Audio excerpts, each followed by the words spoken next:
kembali lagi pertanyaan yang datang dari Mas Sufi Budak lagi katanya Ki. Mau bertanya katanya.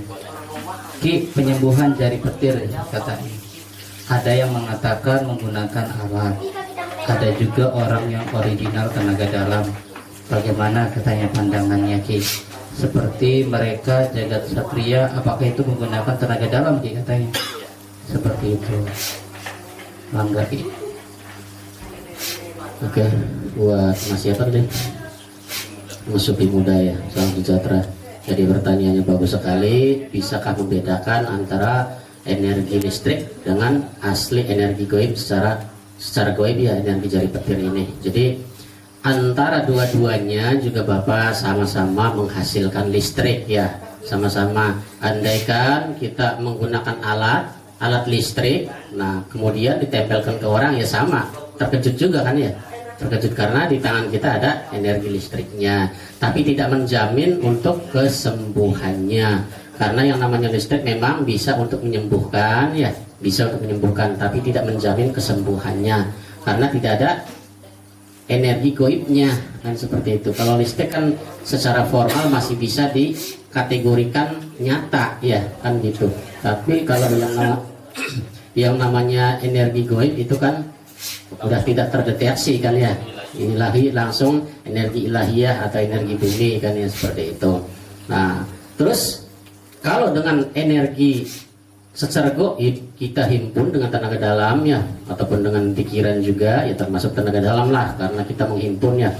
Nah itu andaikan sama rasanya seperti tersengat listrik, akan tetapi ini beda karena ini secara goib ya, ada doanya juga ya, ada penyembuhannya juga, ada pentransferan energinya juga kan, seperti itu. Jadi sama-sama keduanya memang mengandung listrik ya.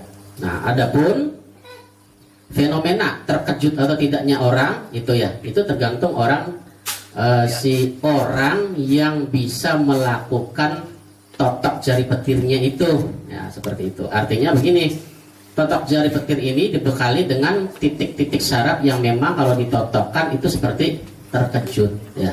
Nah, di samping mengena pada sendi-sendinya ya, yang kedua memang kita menghimpun energi listriknya, energi ilahiyah. Jadi ketika ditotokkan di samping mengena urat pada sendi-sendinya terkejut, juga sama dengan energi ini ada listriknya. Jadi andai pun orang tersebut udah menghimpunnya gede, maka tanpa mengena pada totok sendinya juga ya tetap terkejut karena udah ada tenaga listrik di tangannya kan, seperti itu ya.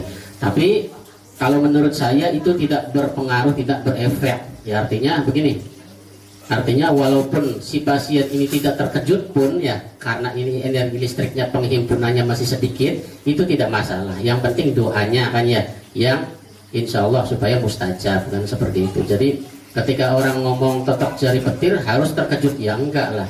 Harus terkejut itu tidak masalah. Terkejut tidak, itu tergantung teknik orang yang menguasainya.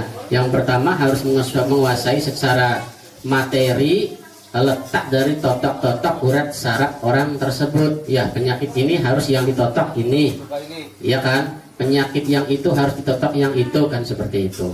Yang kedua harus menguasai juga penghimpunan energinya supaya daya listriknya ini gede ya. Di samping menghimpun dari energi bumi, juga harus menghimpun dari energi ilahiyah yang masuk ke tubuh beliau kan, seperti itu. Jadi ketika dua-duanya dikolaborasikan antara teori tadi dengan energi yang sudah ada di dalam tubuhnya, insya Allah menghasilkan efek kejut kan, seperti itu ya. Nah adapun orang lain ya, bagaimana menurut pandangan saya itu tidak masalah. Mungkin beda guru beda lagi kan ya. Nah seperti itu, beda aliran beda lagi, dan beda tekniknya juga ya, seperti itu. Ada juga yang menggunakan amalan kulhu geni, ada juga yang menggunakan amalan lebur sakti, ada. Dan bagaimanapun juga itu sah atau tidak, yaitu sah-sah saja karena mereka masing-masing mempunyai amalan juga, masing-masing mempunyai teknik cara tersendiri juga, masing-masing mempunyai kelebihan sendiri-sendiri ya. Jadi sah enggak ya, sah-sah aja ya. Boleh-boleh aja, dipersilahkan kan, seperti itu ya. Insya Allah seperti itu Pak Wadi.